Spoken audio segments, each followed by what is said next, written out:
ஆண்டியப்பனூர் டாடா சோனா நாளை காலை கொண்டு வந்தாச்சு.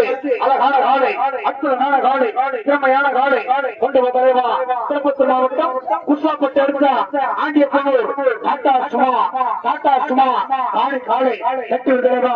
அழகான காலை, அற்புதமான காலை, திறமையான காலை கொண்டு வந்தலைவா கொண்டு வந்தாச்சு. ஆண்டியப்பனூர் டாடா சுமா நாளை காலை கட்டி விடுதலைவா. இருந்து விடு